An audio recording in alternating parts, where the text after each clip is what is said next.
তপনস math YouTube চ্যানেলের পক্ষ থেকে সবার জন্য রইল অনেক অনেক অভিনন্দন। আজকের পর্বটিতে আমরা ষষ্ঠ শ্রেণীর গণিত বইয়ের 2.3 অনুশীলনীর 21, 22 ও 23 নম্বর অঙ্ক তিনটি সমাধান করব।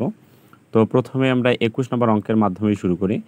দেখো এখানে 21 নম্বর অঙ্কে বলা আছে যে 9 জন শ্রমিক একটি কাজ 18 দিনে করতে পারে, ওই কাজটি 18 জন শ্রমিক কত দিনে করতে পারবে এটি আমাদের বের করতে বলেছে। তো দেখো ঐকিক নিয়মের অঙ্কগুলো প্রথমে আছে, দেখো একটি তথ্য আসলে দেওয়া থাকে এবং আরেকটি তথ্য আমাদের কাছে জানতে চায়। তো দেখো এখানে যে তথ্যটি দিয়েছে সেটি হচ্ছে যে 9 জন শ্রমিক একটি কাজ 18 দিনে করতে পারে। তো 9 জন শ্রমিকের যদি 18 দিন লাগে তাহলে 18 জন শ্রমিকের কত দিন লাগবে সেটি আমাদের বের করতে বলেছে। তো আমরা জানি যে ঐকিক নিয়মের অঙ্কগুলোতে প্রথমে আগে একের মান বের করতে হয়, তারপর যতর মধ্যে বলেছে ততর মধ্যে আমরা বের করব। তো প্রথমে দেখো এখানে যেহেতু যে তথ্যটি দেওয়া আছে সেটি আগে আমাদের লিখতে হবে, তাহলে আমরা এখানে লিখতে পারি কাজটি 9 জন শ্রমিক করতে পারে হচ্ছে 18 দিনে, যেহেতু বলেছে আমরা 18 দিনে লিখলাম। যে তথ্যটি দেওয়া আছে সেটি প্রথমে লিখব, তারপর দেখো আমাদের প্রথমে একের মধ্যে আগে বের করতে হবে। তাহলে একজন শ্রমিকের তুলনামূলকভাবে দেখো যেখানে 9 জন শ্রমিকের লাগতেছে 18 দিন, একজন শ্রমিকের কিন্তু তুলনামূলকভাবে আসলে বেশি দিন লাগবে। তাহলে বেশি মানে জাস্ট আমরা জানি গুণ করতে হবে। তাহলে 18 গুণন হচ্ছে কত, 9। তাহলে 9 দিন, এতদিন লাগলো। এরপর দেখো একের মধ্যে বের করা শেষ, এরপর যতর মধ্যে বলেছে। তাহলে আমাদের এখানে জানতে চেয়েছে যে 18 জন শ্রমিকের কত দিন লাগবে। তাহলে 18 জন শ্রমিকের মধ্যে বের করতে বলেছে। তাহলে এবার 18-র মধ্যে আমরা বের করবো। তাহলে 18 জন শ্রমিক করতে পারে। তো দেখা যায় আমরা জানি নিচের লাইনটি লিখতে হয় ঠিক উপরের লাইন দেখে। তাহলে দেখো উপরের লাইনে বলা আছে এখানে একজন শ্রমিক করতে পারে এতদিনে, তাহলে 18 জন শ্রমিকের কি আসলে ততদিন লাগবে? যে কাজটি একজন শ্রমিকের যদি এতদিন লাগে তাহলে 18 জন শ্রমিকের তুলনামূলকভাবে আসলে কম দিন লাগতেছে। তাহলে কম বলতে বুঝি আমরা ভাগ। তাহলে হচ্ছে দেখো আমরা 18 গুণন 9কে আমরা কি করব, ঠিক এই 18 দিয়ে ভাগ করে ফেলবো। তাহলে ভাগ যদি করি তাহলে দেখো এখানে আমরা কাটাকাটি করতে পারি। তাহলে 18 দ্বারা 18কে কাটতে পারি। তাহলে উপরে শুধুমাত্র দেখো 9 থাকলো। তাহলে অতএব হচ্ছে 9 দিন। তাহলে দেখো আমরা লিখতে পারি অতএব 9 দিনে কাজটি শেষ করতে পারবে। 9 দিনে কাজটি শেষ করতে পারবে।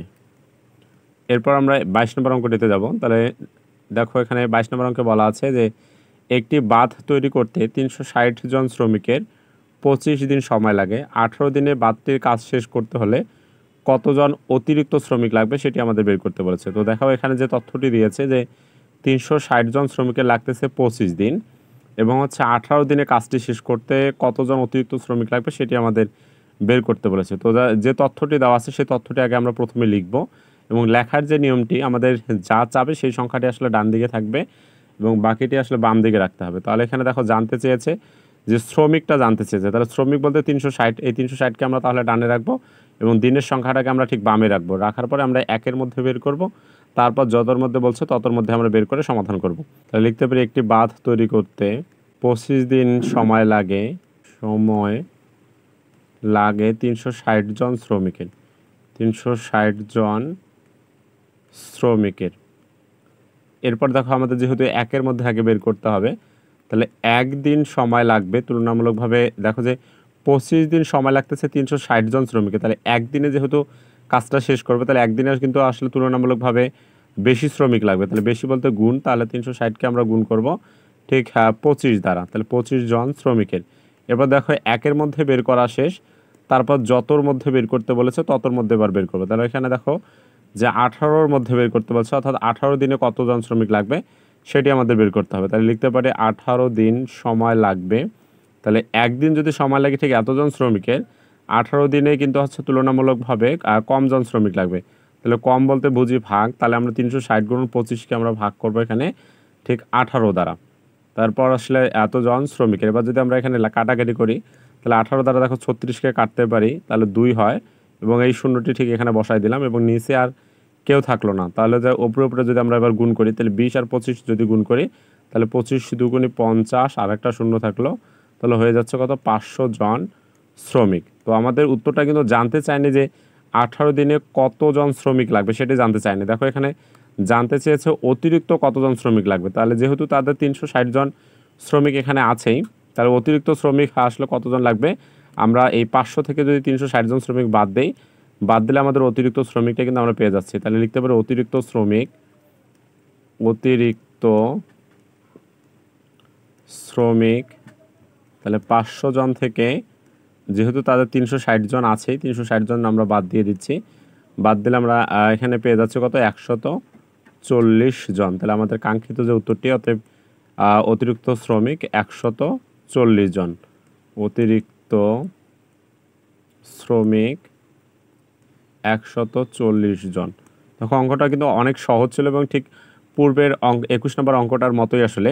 এরপর আমরা 23 নম্বর অঙ্কতে যাব। 23 নম্বর অঙ্ক দেখো বলা আছে যে 25 জন লোক দৈনিক 6 ঘন্টা পরিশ্রম করে একটি কাজ 8 দিনে শেষ করতে পারে এবং হচ্ছে কি 10 জন লোক দৈনিক 6 ঘন্টা পরিশ্রম করে কত দিনে কাজটি শেষ করবে সেটি আমাদের বের করতে বলেছে। তাহলে দেখো এখানে বলা আছে যে 25 জন লোক কাজটি শেষ করতেছে দেখো 8 দিনে, তার মানে অর্থাৎ এটি আমাদের তথ্য এবং হচ্ছে এই তথ্যটি প্রথমে আমরা লিখব এবং লেখার যে নিয়মটি বলছিলাম যে যা চাবে সেই সংখ্যাটি ডানে এবং বাকিটা হচ্ছে বাম দিকে রাখতে হবে। তাহলে দেখো এখানে জানতে চেয়েছে কত দিনে, তার মানে অর্থাৎ দিন বলতে ঠিক এই 8 দিন, এই 8কে আমরা ডানে রাখবো এবং হচ্ছে তাহলে কি জনটাকে আমরা ঠিক বামে রেখে তারপর একের মধ্যে বের করবো, এরপর হচ্ছে কি যতর মধ্যে বের করতে বলেছে ততর মধ্যে আমরা বের করে নিব।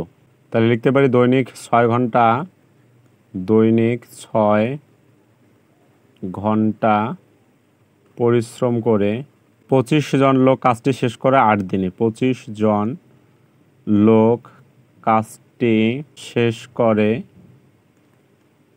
ঠিক হচ্ছে কত, 8 দিনে বলছে, তার মানে অর্থাৎ আমরা 8 দিনে লিখে ফেলবো। তো এরপর দেখো আমরা একের মধ্যে মান বের করবো। তাহলে 25 জন লোককে যেখানে 8 দিন সময় লাগে, তাহলে একজন লোক কাজটি শেষ করতে তার তুলনামূলকভাবে কিন্তু বেশি দিন সময় লাগবে। তাহলে বেশি বলতে গুণ, তাহলে 8 গুণন আমরা কি দেবো 25, তাহলে 8 গুণন 25 দিন। তো এরপর দেখো যেহেতু আমাদের বলে দিয়েছে যে 10 জন লোকের কত দিন লাগবে সেটি আমাদের বের করতে বলেছে, তাহলে আমরা লিখতে পারি অতএব 10 জন লোক কাজটি শেষ করে, তো যেখানে আসলে একজন লোকের ঠিক এতদিন সময় লাগতেছে, 10 জন লোকের কিন্তু তুলনামূলকভাবে তার চেয়ে আসলে কম দিন সময় লাগবে। তাহলে কম বলতেই বুঝি ভাগ, তাহলে 8 গুণন 25কে আমরা কী করবো 10 দ্বারা ভাগ করে ফেলবো। তাহলে আমরা এখানে যদি কাটাকাটি করি তাহলে দেখো 5 দ্বারা আমরা 10কে ভাগ করতে পারি, 5 দুগুণে 10 এবং হচ্ছে কি 5 দ্বারা দেখো 25কে ভাগ করা যায়, তাহলে পেয়ে যাচ্ছে কত 5, 5 5 25। এবার 2 দ্বারা দেখো 8কে ভাগ করা যায়, যেটা আসলে 4 হয়, নিচে আর কেউ থাকলো না, তাহলে উপরে যদি আমরা গুণ করি তাহলে 4 আর 5 গুণ করলে আমরা 4 5 কত 20 পেয়ে যাচ্ছে, অর্থাৎ আমাদের 20 দিন লাগবে। তো আমরা লিখতে পারি অতএব আছে 20 দিন, এটি আমার সাথে কাঙ্ক্ষিত উত্তর। আজকের পর্বটি আমি এখানে শেষ করতেছি, দেখা হবে পরবর্তী পর্বগুলোতে। সেই পর্যন্ত সবাই ভালো থাকো, সুস্থ থাকো, ধন্যবাদ সবাইকে।